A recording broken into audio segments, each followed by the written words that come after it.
Hello friends, आज आम आलोचना करवा गाल्पिक किशोरीचरण दासଙ୍କ क्षुद्र गल्प भंगा खेलना तार किसी लंग क्वेश्चन मु नहीं आसी। आज आम यार किसी लंग क्वेश्चन आलोचना करवा। या परवर्ती समय मु यार शॉर्ट क्वेश्चन एवं यार नोट्स मु नहीं आसीबी एवं सेतेबेले से वीडियो पाइबा आपण सब्सक्राइब कर रखंतु आम एमएस ओडिया ट्यूटोरियल चैनल को, जहाँ फल जितेबाला मु वीडियो अपलोड करी आपण सर्वप्रथमे पाइपर। तेज आम लंग क्वेश्चन टा आरंभ करवा। प्रश्न, भंगा खेलना गल्पर नामकरण सार्थकता प्रतिपादन कर। एक प्रतीकात्मक क्षुद्र गल्प भाव में भंगा खेलना क्षुद्र गल्पटी नामित आलोचना कर। स्रष्टा प्रतिभार निकष होउछि तार सृष्टि। अनुभवर गभीरतार सृष्टि रूपायन हुए सार्थक, स्रष्टा हुए कालजयी। एही दृष्टिकोणरू विचार करी बसिले भंगा खेलनाटी गाल्पिक किशोरीचरण दासଙ୍କ गल्प प्रतिभार एक जीवंत आलेख्य। नामकरण प्रक्रिया सृष्टिर आरंभ कालू चालू हो आसुछि। पदार्थ हो बा व्यक्तिशेष हो, एही नामकरण द्वारा ही से निजर परिचय प्रदान करथाय। ठीक सेहीपरि साहित्य जगत में सृष्टिर नामकरण यथार्थता रही। सृष्टि पर स्रष्टा ताहाको नामकरण करिबारे निजस्व गभीर भावालेख को प्रयोग करथाय। साहित्य नामकरण स्वरूप निर्णय कला बेले एहाको द्विविध दृष्टिकोण विचार करा जाय। गोटिए होउछि विषयभित्तिक और अन्यटी होउछि चरित्र भित्तिक। किंतु भंगा खेलना क्षुद्र गल्पटी एक प्रतीकात्मक क्षुद्र गल्प भाव में परिचित। काव्यर नायिका हेउछि 10 वर्ष बयसर किशोरी गीता। एक मलिन अपनार सौंदर्य भितर विराट परिवर्तन को से लक्ष्य करिछि तार बापा आउ बोऊ को केन्द्र करी। अतीत तार बोऊ और बापा खुशी हेउतले, हस खुशी तांको संसार गति करी चलथिला।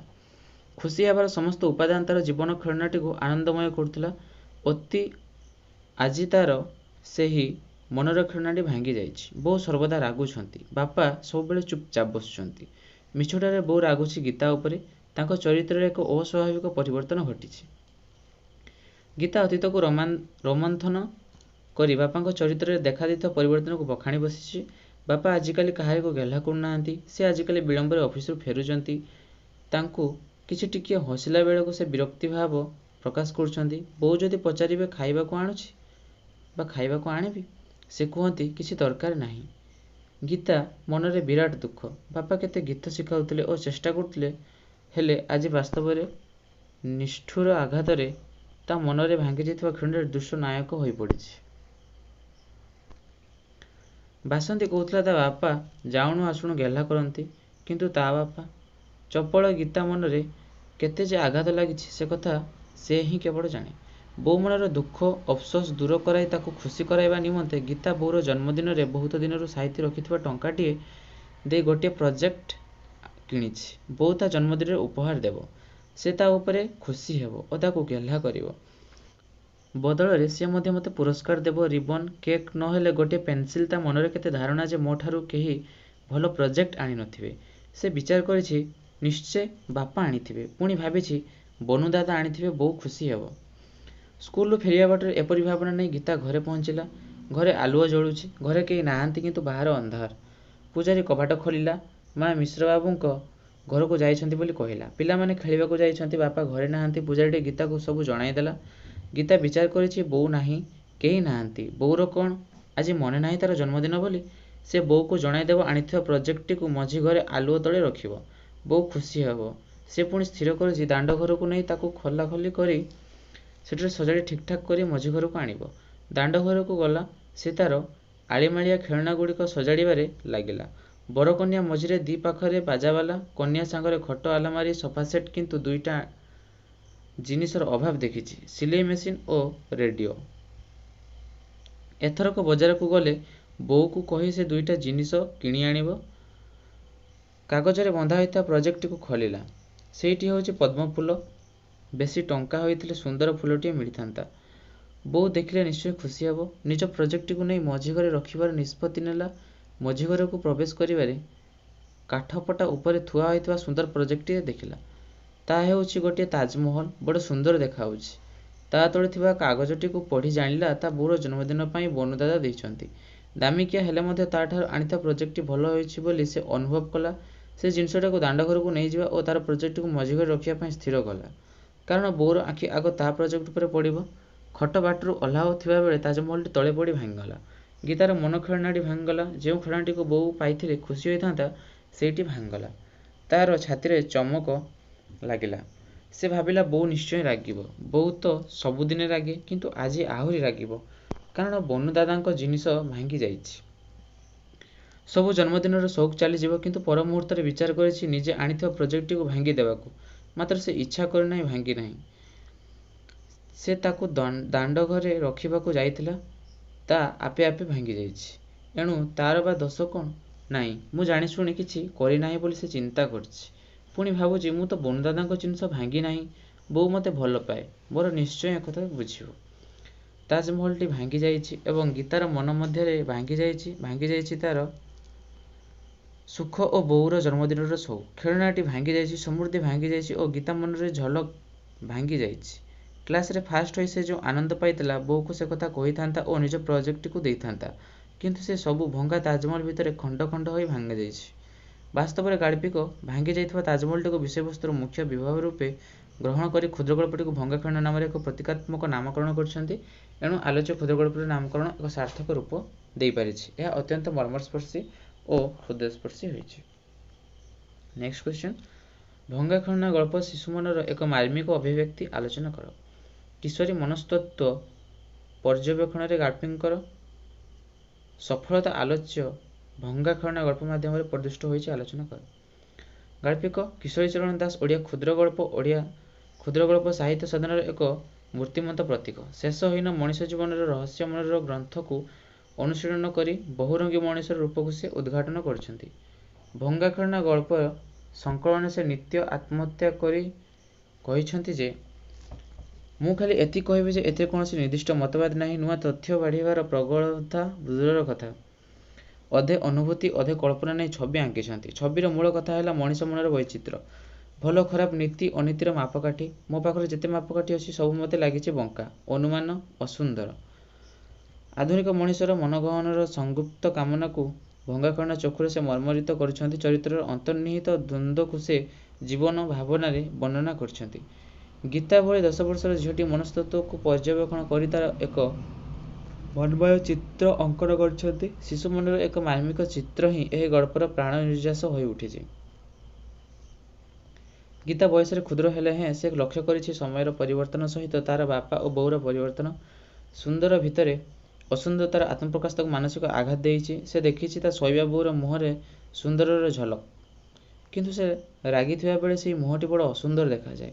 ଏପରିକି ବୋଉ ହସିଲେ ସୁନ୍ଦର ଓ ରାଗିଲେ ଅସନା ଦେଖାଯାଏ ବୋଲି ଚପଳମତି ଶିଶୁ ଗୀତା ଅନୁଭବ କରିଛି। ଗୀତା ମନର ଅଭିବ୍ୟକ୍ତିକୁ ଲେଖକ ସୁନ୍ଦର ଭାବରେ ଫୁଟାଇଛନ୍ତି। ଅନେକ ଘଟଣାକୁ କେନ୍ଦ୍ର କରି ମଳିନ ଅପରାହ୍ନରେ ଫୁଲ ବଗିଚାକୁ ଲକ୍ଷ୍ୟ କରୁ କରୁ ଚେତନା ପ୍ରବାହୀ ଧାରାରେ ଗୀତା ମନରେ ଅନେକ ଚିତ୍ରଣ ହୋଇ ଉଠିଛି। ସୂର୍ଯ୍ୟମୁଖୀ ଫୁଲ ସୁନ୍ଦର ନୁହେଁ, ଖାଲି ବଡ଼ ମିସେସ ଘୋଷଙ୍କ ମୁହଁ ପରି। ସେ ବୁକୁର ବିଷୟରେ ଭାବିଛି। ପଡ଼ୋଶୀ ଘର କାଳିଆ କୁକୁରକୁ ଦେଖି ତାଙ୍କ ପପି କିପରି ଦୌଡ଼ି ପଳାଏ, ପ୍ରଜାପତି କିପରି ଚିତ୍ରିତ ଡେଣା ନେଇ ଉଡ଼ି ବୁଲେ, କିନ୍ତୁ ତା ମନ ଭିତରେ ଅହରହ ଉଙ୍କି ମାରୁଥାଏ ବାପା ଓ ବୋଉଙ୍କ କଥା। ସେ ଏବେ ଲକ୍ଷ୍ୟ କରୁଛି ତା ବାପା ଅଫିସରୁ ବିଳମ୍ବରେ ଫେରୁଛନ୍ତି। ତାକୁ ଆଉ ଆଗ ପରି ଗେହ୍ଲା କରୁ ନାହାନ୍ତି କି ଗୀତ ମଧ୍ୟ ଶିଖାଉ ନାହାନ୍ତି। ଅଫିସରୁ ଆସିଲେ ଚୁପଚାପ ହୋଇ ବସୁଛନ୍ତି, କିଛି ଗୋଟିଏ କହିଲେ ବିରକ୍ତି ହେଉଛନ୍ତି। ସେ ମନେ ମନେ ଭାବୁଛି ତା ବାପାଙ୍କର କ'ଣ ହୋଇଛି ଆଗେ, କିନ୍ତୁ ସେ ଏପରି ନଥିଲେ। ଦିନ ଥାଉ ଥାଉ ଅଫିସରୁ ଘରକୁ ଫେରୁଥିଲେ, ତାଙ୍କୁ ଗେହ୍ଲା କରୁଥିଲେ। ବୋଉ ଚିଡ଼ୁଥିଲେ ବି ବାପା ହସି ହସି ତାକୁ ଗେହ୍ଲା କରନ୍ତି। ଆଜିର ପରିବର୍ତ୍ତନକୁ ଦେଖି ସେ ବିଚାର କରୁଛି ବାପାଙ୍କର ଦାନ୍ତ ପଡ଼ିନାହିଁ, ବାଳ ପାଚିନାହିଁ, ସେ ବୁଢ଼ା ହୋଇନାହାନ୍ତି, କିନ୍ତୁ ତାଙ୍କର ଏ ପରିବର୍ତ୍ତନ ଘଟିଛି କାହିଁକି? ସ୍ୱଭାବରେ ପରିବର୍ତ୍ତନ ଦେଖାଦେଇଛି ବାପାଙ୍କର ବୋଲି ଗୀତା ଅନୁଭବ କରୁଛି। ଦିନେ ଗୀତା ରାତିରେ ଡର ସପନ ଦେଖି ବିଳି ବିଳି ହୋଇ ଉଠିଛି। ସେ ଦେଖିଛି ଆଲୁଅ ଜଳୁଛି ଓ ବାପା ଅନେଇଛନ୍ତି ଉପରକୁ। ଗୀତା ବାପା ବୋଲି ଡାକିବାରୁ ବାପା ଚମକି ପଡ଼ି ତା ଆଡ଼କୁ ଚାହିଁ ବିରକ୍ତ ଭାବ ପ୍ରକାଶ କରି କହିଲେ, ଶୋଇପଡ଼, କାହିଁ ପାଟି କରୁଛୁ? ଅତୀତକୁ ମନେ ପକାଇ ଦେଖିଛି ଗୀତା ବାପା କେତେ ଭଲ ଲୋକ ଥିଲେ। ଯେଉଁଦିନ ଷ୍ଟେସନରୁ ବନୁ ଦାଦାଙ୍କୁ ଆଣିବା ପାଇଁ ସେମାନେ କାରରେ ଯାଉଥିଲେ, ବାପା କିଭଳି ଅଧେ ଖସା ଲଡ଼ୁ ଖାଇ ବୋଉ ପାଟିରେ ଗୁଞ୍ଜି ଦେଉଥିଲେ। କିନ୍ତୁ ଆଜି ବାପାଙ୍କର ପରିବର୍ତ୍ତନ। କ'ଣ ହେଇଛି ବାପାଙ୍କର? ଯଦି ଦେହ ଖରାପ, ତେବେ ଔଷଧ ଖାଇ ଠିକ୍ କରି ଦେଉନାହାନ୍ତି କାହିଁକି? କିଶୋରୀ କୋମଳ ମନର ଚପଳତା ଏ ରହସ୍ୟ ଭେଦ କରିପାରି ନାହିଁ। ଯେଉଁଦିନ ବୋଉଙ୍କ ଜନ୍ମଦିନ ପାଇଁ ବନୁ ଦାଦା ଦେଇଥିବା ପ୍ରୋଜେକ୍ଟ ତା ହାତରୁ ପଡ଼ି ଭାଙ୍ଗିଗଲା, ସେଦିନ ବାପା ଚୁପ୍ ରହିଥିଲେ। ସେ ଦୃଶ୍ୟକୁ ଦେଖି ବାପା ନୀରବରେ ଫେରି ଯାଇଥିଲେ। ସେ ସବୁର ପରିବର୍ତ୍ତନ ଗୀତା ମନରେ ଚମକ ଆଣିଛି। ବାପାଙ୍କ ଚିଡ଼ିଚିଡ଼ା ସ୍ୱଭାବ ଓ ବୋଉର ବିରକ୍ତି ଭାବ ତା ମନରେ ଅନେକ ଭାବ ଦେଖା ଦେଇଛି। ଅତୀତରେ ଗୀତା ଦେଖିଛି ରୋଷେଇ ଘରର ଧୂଆଁ ପଶି ବୋଉ ଖାଦ୍ୟ ପ୍ରସ୍ତୁତ କରନ୍ତି, ଖୁସି ହୁଅନ୍ତି ଫୁଲ ବଗିଚାକୁ ଦେଖି। କିନ୍ତୁ ଆଜିକାଲି ତା ରୋଷେଇରେ ମନ କାହିଁକି ବଗିଚାରେ ମଧ୍ୟ ଦେଖୁନାହାନ୍ତି। ଖାଲି ସବୁବେଳେ ମାଳି ଉପରେ ରାଗୁଛନ୍ତି। ବୋଉର ସଦାସର୍ବଦା ଚିଡ଼ିଚିଡ଼ା ସ୍ୱଭାବ ଓ ବିରକ୍ତି ଭାବ ଗୀତାକୁ ଅସହ୍ୟ ଲାଗିଛି। ଦିନେ ଗୀତାର ବାପାଙ୍କ ଅନୁପସ୍ଥିତିରେ ବୋଉ ସହିତ ବୁଣୁଦାଦାଙ୍କ ହାସ ପରିହାସ, ବୁଣୁଦାଦାଙ୍କ ମୁହଁରେ ହସ ଆଉ କେତେ କଥା ଗୀତାକୁ ଚକିତ କରିଥିଲେ। ସେହି ଦିନର ଭାବ ଭାବନାକୁ ଚିତ୍ରିତ କରି ଗାଳ୍ପିକ ଗୀତା ମୂଳର ମାନସିକ ବ୍ୟାପାରକୁ ଖୁବ୍ ସୁନ୍ଦର ଭାବରେ ଚିତ୍ରଣ କରିଛନ୍ତି। ସେହିଭଳି ବୁଣୁଦାଦାଙ୍କ ପୁଅ ବାବୁଆଙ୍କୁ ନେଇ ତା ମନରେ ପ୍ରତିକ୍ରିୟା, ନୀରା ଦିଦିଙ୍କ କଥା, ନୀନାର ସ୍ୱଭାବ ଇତ୍ୟାଦି ଗାଳ୍ପିକ ବାସ୍ତବ ରୂପେ ଚିତ୍ରଣ କରି ଗୀତାର ମାନସିକ ଦ୍ୱନ୍ଦ୍ୱକୁ ପରିପ୍ରକାଶ କରିଛନ୍ତି। ବୋଉର ଜନ୍ମଦିନ ଉପଲକ୍ଷେ ବହୁ ଦିନରୁ ସାଇତି ରଖିଥିବା ଗୋଟିଏ ଟଙ୍କା ବଦଳରେ ପ୍ରୋଜେକ୍ଟ କିଣିଛି ଓ ବୋଉକୁ ଖୁସି କରାଇବା ଅଭିଳାଷ ରଖିଛି। ଏଇଠୁ ଆମେ ଆଗ ଲଙ୍ଗ କ୍ୱେଶ୍ଚିନ୍ ପଢ଼ି ଦେଇଛୁ, ତେଣୁ ଏତେ ଇମ୍ପୋର୍ଟାଣ୍ଟ ନାହିଁ।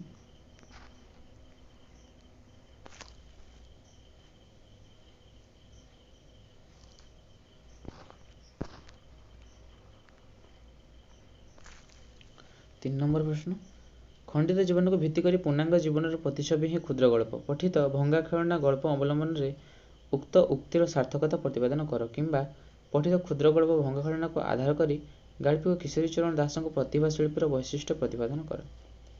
ଓଡ଼ିଆ କ୍ଷୁଦ୍ର ଗଳ୍ପ ଅର୍ବାଚୀନ ହେଲେ ହେଁ ପରମ୍ପରା ଓ ପ୍ରତିଶ୍ରୁତିରେ ଏହା କାଳଜୟୀ।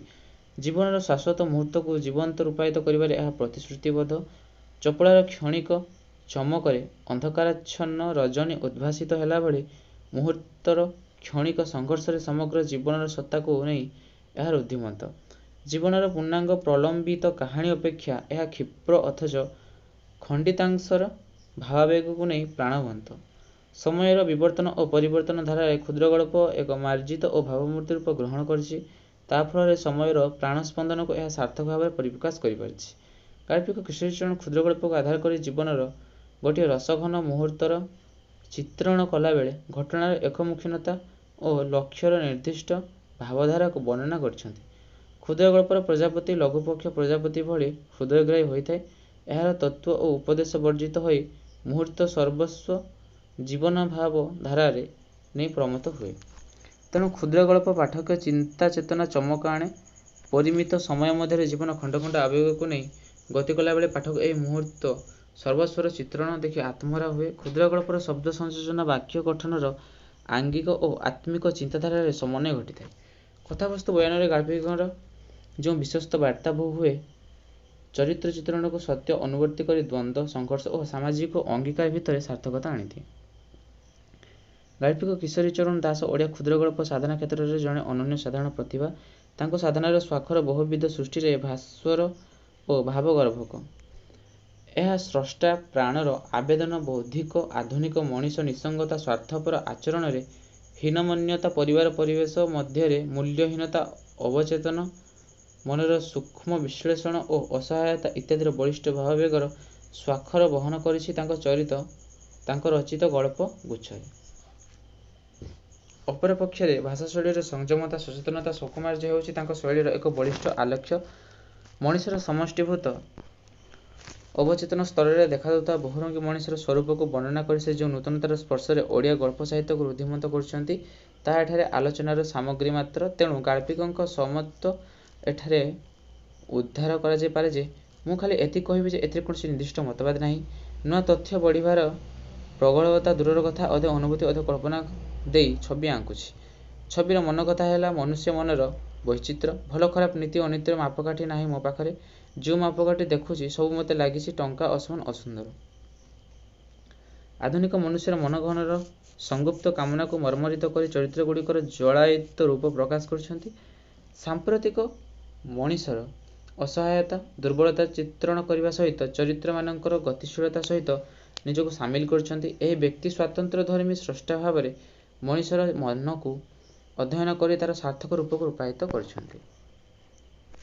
ଆଲୋଚ୍ୟ ଗଳ୍ପଟି ଏକ 10 ବର୍ଷର କିଶୋରୀ ମନର ବହୁବିଧ ଚରିତ୍ର ଚିତ୍ରଣରେ ସମୃଦ୍ଧ ହୋଇଛି। ଏକ ମଳିନ ଅପରାହ୍ନରେ ବାରି ପାହାଚରେ ବସି ଗୀତା ଅନେଇଛି ଖରାକୁ। ଭାବନାର ସୁଅ ଘୂରି ବୁଲୁଛି ତା ମନ ଭିତରେ। ଗୋଟିଏ ପରେ ଗୋଟିଏ ଘଟଣା ସ୍ଥାନ ପାଇଛି ଚପଳୀମତୀ ମନ ମଧ୍ୟରେ। ସୂର୍ଯ୍ୟମୁଖୀ ଫୁଲ ଭିତରେ ମିସେସ୍ ଘୋଷଙ୍କ ମୁହଁ, ନିଦ୍ରିତା ବୋଉଙ୍କର ଜୀବନ ଘଟଣାର ଚିତ୍ରଣ, ଅତୀତ ଓ ବର୍ତ୍ତମାନ ଘଟଣାଚକ୍ର ମଧ୍ୟରେ ତାର ମନ ଗୋଳେଇ ଘାଣ୍ଟି ହୋଇଛି।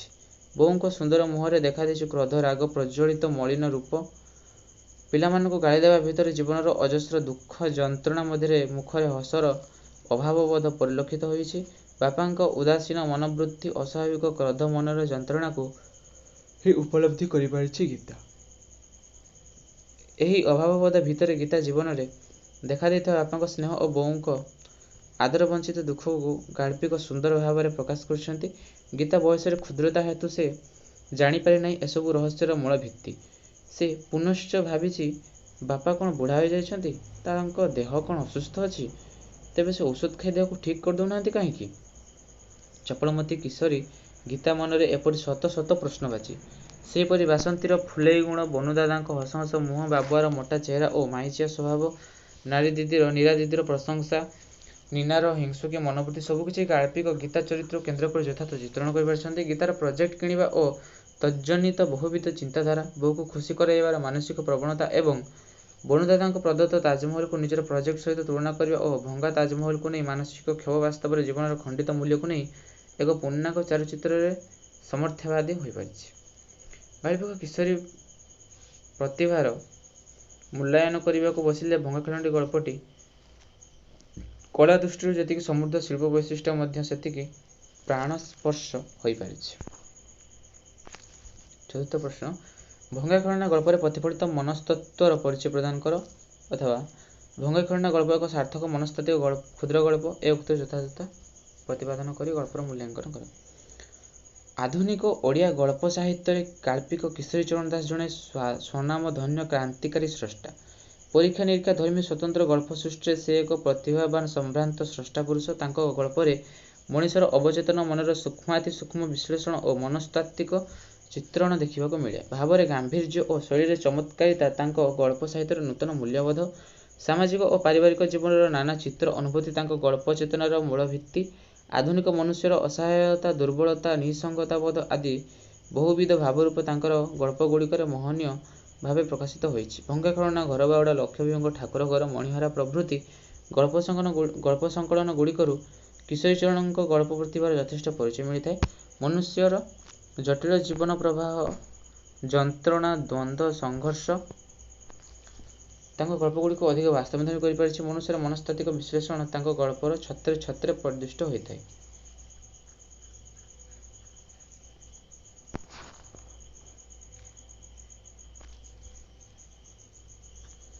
ଏହିପରି ଅନେକ ଘଟଣାକୁ ନେଇ ମର୍ମ ଦହନ ଭିତରେ ଗୀତା ମାନସିକ ଚିତ୍ତ ସଂଘର୍ଷର ଶିକାର ହୋଇଛି। ଅପରାହ୍ନରେ ଫୁଲ ବଗିଚାକୁ ଲକ୍ଷ୍ୟ କରୁ କରୁ ଚେତନା ପ୍ରବାହୀ ଧାରାରେ ତା ମନରେ ଅନେକ ଚିତ୍ର ଚିତ୍ରିତ ହୋଇଛି। ଗୋଟିଏ ପାର୍ଶ୍ୱରେ ଆଲୋକ ଓ ଅପର ପାର୍ଶ୍ୱରେ ଛାଇ। ଅତୀତର ଅନ୍ଧାରି ଛାଇ ଭିତରେ ଗୀତାର ଚେତନାରେ ଯେଉଁ ସମୃଦ୍ଧି ଥିଲା, ତାହା ଶିଥିଳ ହୋଇ ଉଠିଛି। ଆଲୁଅ ହସୁଛି, ସୁଖରେ କୁସୁମ ଫୁଟୁଛି। ସୂର୍ଯ୍ୟମୁଖୀ ଫୁଲର ଏକମୁଖୀନତା ଗୀତାର ମନରେ ଚମକ ଆଣି ନାହିଁ। କାରଣ ସୂର୍ଯ୍ୟମୁଖୀ ଫୁଲ ସୁନ୍ଦର ନୁହେଁ। ମିସେସ୍ ଘୋଷାଲଙ୍କ ମୁହଁ ପରି ବଡ଼ ଅସୁନ୍ଦର, ବିଚିତ୍ର ଓ ଓଢ଼ଣାଯୁକ୍ତ ପ୍ରଜାପତି ପପୀ କୁକୁର ସମସ୍ତେ ତାର ଚେତନାର ଚୌହଦୀକୁ ସ୍ପର୍ଶ କରିଛନ୍ତି, କିନ୍ତୁ ସେ ତୃପ୍ତି ପାଇନାହିଁ। ତାର ସ୍ମୃତିରେ ବୋଉ ବାପାଙ୍କ ପରିବର୍ତ୍ତନରେ ଜୀବନର ବେଖାପ ଢଙ୍ଗ ଭାସି ଉଠିଛି। ବାପା ସବୁବେଳେ ଚୁପ୍ଚାପ୍। ସେ ଅଫିସରୁ ବିଳମ୍ବରେ ଫେରୁଛନ୍ତି। ଅଫିସରୁ ଫେରି ଗୁମ୍ କରି ଖଟ ଉପରେ ବସୁଛନ୍ତି। ଆଗପରି ଗେହ୍ଲା କରୁନାହାନ୍ତି, ସ୍ନେହ ଆଦର କରୁନାହାନ୍ତି। ସବୁବେଳେ ଆକାଶକୁ ଚାହିଁ କ'ଣ ଭାବୁଛନ୍ତି। କିନ୍ତୁ ବାପା ତାର ଏପରି ନ ଥିଲେ। ଦିନ ଥାଉଣୁ ଅଫିସରୁ ଫେରୁଥିଲେ, ଗେହ୍ଲା କରୁଥିଲେ, ବୋଉଙ୍କ ବିରକ୍ତି ସତ୍ତ୍ୱେ ହସି ହସି ବିଭୋର ହେଉଥିଲେ। କିନ୍ତୁ ଆଜି ତାଙ୍କ ସ୍ୱଭାବରେ ପରିବର୍ତ୍ତନ ଦେଖାଦେଇଛି। ସେ ଚିଡ଼ିଚିଡ଼ି ହୋଇ ଯାଉଛନ୍ତି। ଗୀତାର ସ୍ମୃତିକୁ ଆଘାତ କରିଛି ବିହ୍ୱଳିତ ରାତ୍ରିର ଘଟଣାଟିଏ। ସେ ଦିନ ଅଧରାତ୍ରିରେ କ'ଣ ଗୋଟେ ସ୍ୱପ୍ନ ଦେଖି ତାର ନିଦ ଭାଙ୍ଗିଗଲା। ଆଲୁଅ ଜଳୁଥାଏ, ତାର ବାପା ଉପରକୁ ଚାହିଁ ରହିଥାଏ। ଗୀତାର ଡାକ ଶୁଣି ବିରକ୍ତିଭରା କଣ୍ଠରେ କହିଲା, ଶୋଇପଡ଼, କାହିଁକି ପାଟି କରୁଛୁ? ଅତୀତକୁ ମନେ ପକାଇଛି ଗୀତା। ବାପା ତାର କେତେ ଭଲ ଥିଲେ। ଯେଉଁଦିନ ଷ୍ଟେସନକୁ ସେମାନେ ବନୁଦାଦାଙ୍କୁ ଆଣିବାକୁ ଯାଉଥିଲେ, ସେଦିନ ଅଧା ଖସାଲଡୁ ଆପେ ଖାଇ ଆଉ ଅଧିକ ବୋଉ ପାଟିରେ ଗୁଞ୍ଜି ଦେଉଥିଲେ। କିନ୍ତୁ ତାହା ଆଜି ଆଉ ନାହିଁ। କ'ଣ ହୋଇଛି ବାପାଙ୍କର? କ'ଣ ଦେହ ଖରାପ ହୋଇଛି? ଔଷଧ କାହିଁ ଠିକ୍ କରିଦେଉନାହାନ୍ତି? କିଶୋରୀ ବାଳିକାର କୋମଳ ଚପଳ ମନ ଓ ରହସ୍ୟ ଭେଦ କରିପାରି ନାହିଁ। ଯେଉଁଦିନ ବନୁଦାଦା ବୋଉର ଜନ୍ମଦିନ ପାଇଁ ଦେଇଥିବା ପ୍ରୋଜେକ୍ଟ ତାଜମହଲଟି ତା ହାତରୁ ଖସି ତଳେ ପଡ଼ି ଚୂନା ହୋଇଗଲା, ସେଦିନ ବାପା ତାର ଚୁପ୍ ହୋଇଥିଲେ। ବାପା ପ୍ରତ୍ୟକ୍ଷ ଭାବରେ ଏ ଦୃଶ୍ୟକୁ ଦେଖି କିଛି ନ କହି ନୀରବରେ ଫେରିଯାଇଥିଲେ। ସମସ୍ତ ପରିବର୍ତ୍ତନ ଗୀତା ମନ ଭିତରେ ଚମକ ଆଣିଛି। ବାପାଙ୍କର ଚିଡ଼ିଚିଡ଼ି ସ୍ୱଭାବ ଓ ବୋଉଙ୍କର ବିରକ୍ତି ଭାବ ଗୀତାକୁ ଅସ୍ୱାଭାବିକ ଲାଗିଛି। ଗୀତା ମନର ଅନେକ ଭାବ ଭାବନା ଗାଳ୍ପିକ ଲେଖନୀ ମୁନରେ କେବଳ ଚିତ୍ରିତ ହୋଇନାହିଁ, ତାର ଅନ୍ତର୍ଜଗତ ଓ ମାନସିକ ବ୍ୟାପାରର ଅନ୍ତର୍ମୁଖୀ ଦିଗ ସୂକ୍ଷ୍ମାତିସୂକ୍ଷ୍ମ ଭାବରେ ବିଶ୍ଳେଷିତ।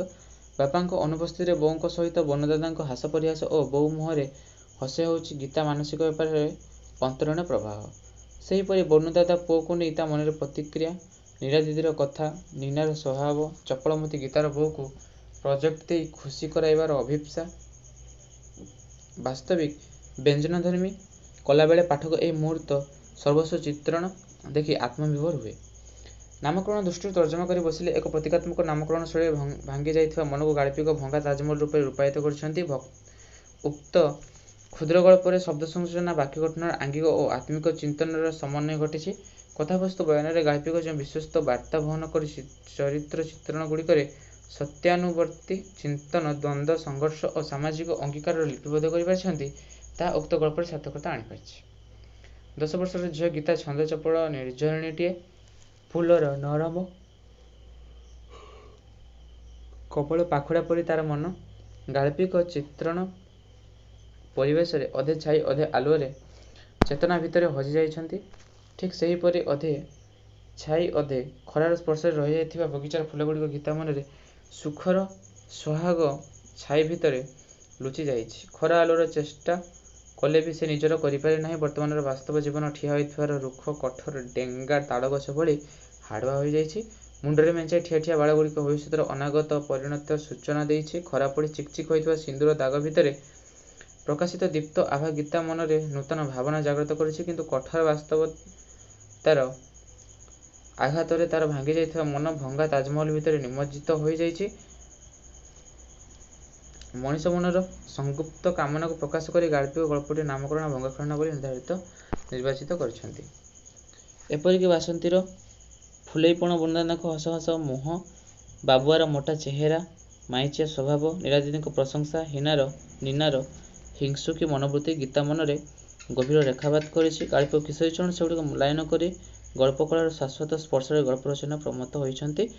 ମୁଖ୍ୟତଃ ମନସ୍ତାତ୍ତ୍ୱିକ ବିଶ୍ଳେଷଣ ଅତି ମର୍ମସ୍ପର୍ଶୀ ହୋଇପାରିଛି। ମାର୍ମିକ ଦୃଷ୍ଟିକୋଣରୁ ଗଳ୍ପଟି ଯେତିକି ସମୃଦ୍ଧ ଶିଳ୍ପ ବୈଚିତ୍ର୍ୟରେ ସେତିକି ପ୍ରାଣସ୍ପର୍ଶୀ ହୋଇପାରିଛି।